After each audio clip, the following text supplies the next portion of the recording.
Booktube. This is Leena from Lukunurkka, and this is my February wrap-up. First thing I read this month was Nurinkurin by Umayya Abu Hannan. This was a biography of her childhood in North Israel.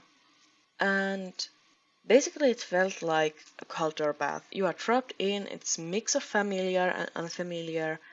You feel the grassroots level of the culture, the food, the music, the smells, watching how their parents go around, and seeing through the child's eyes how the adults' conversations work. And at the start of it was lovely. Then the trouble started, and you saw more and more how surroundings and people changed around her. I guess it was written in Finnish. There was no translation mentioned, and Maya is an immigrant who now lives in Finland, and apparently she has written more books of her teenage years and then coming here. So now I started of her childhood, so maybe I should just work my way up. And it's interesting if it was written straight to Finnish or not, because I remember the language was so lovely. So if this is in her fifth language she uses. While reading biographies is a really good way to get into history because you kind of get a grassroots level, a personal tale, and that makes you more interested. That makes you more invested.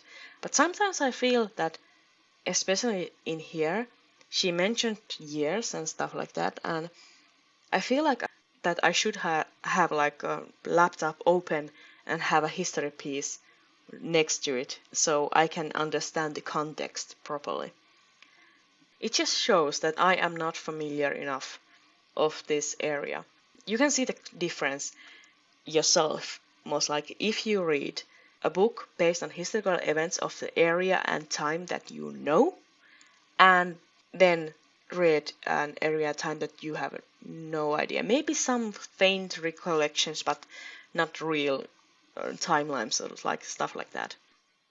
So I always feel like after reading this that maybe I should actually even either during or after reading these kind of books go online and try to search a little bit of facts about that so you can get the context. But yeah, haven't done it. Maybe I should. But anyway, great book. If you are a Finnish, read it. It was not translated, so sorry about that. I would give this 4 stars easily. Then I picked up the book that I have originally picked up from a book crossing table from a university, A British Dragons by Jacqueline Simpson. It's basically what it says on the titles. It's a more academic, for a folklore look into, dragon tales in UK. And it has been on my shelves way too long, and I guess the dryness and academic tone was the reasons for that. Even with those things, it was an interesting read because I like folklore, and it has these different stories as an example, but those examples always showed us a more common theme and common issues between those stories and how it differentiated between areas. And I find those things most interesting, like the fact that there wasn't that much treasures in those stories. The biggest point at first I got it was that I have not realized how common these kind of folklore stories were. I thought there were 1 or 2 big stories and those were circulated, but no, there were so many places that have their local stories of dragons, and I was like, really? That's kind of like trolls for us.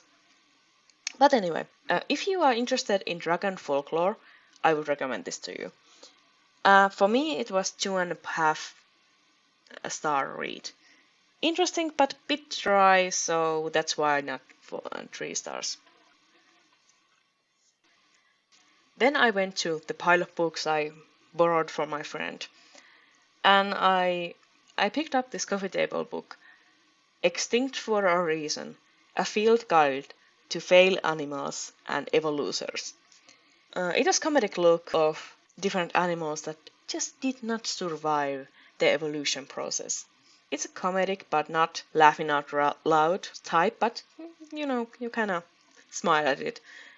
It was more punny variety, so if you like that, that's good. You basically just flip through it.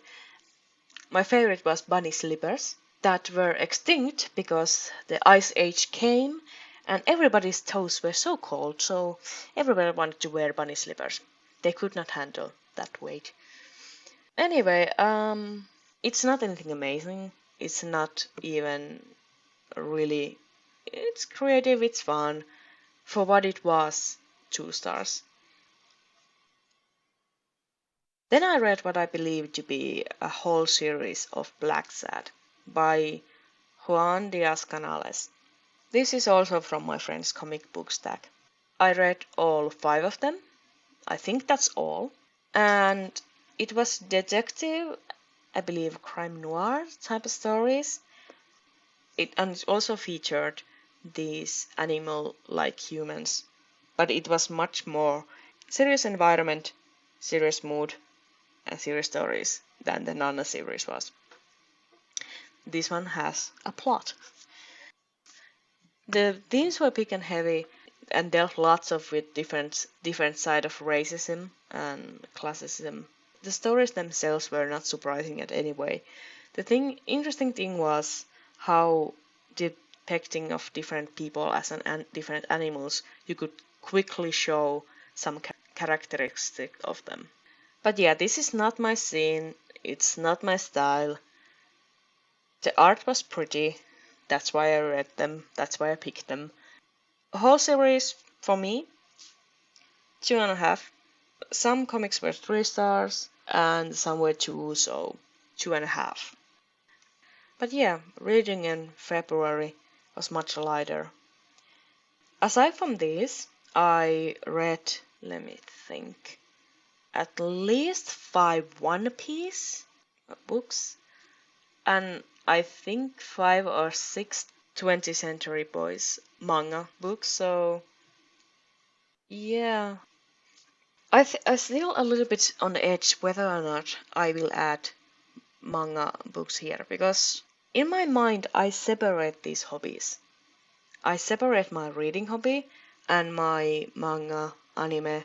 I am with the group that is making a really small event around the subject here, so I and all my friends, we watch stuff together.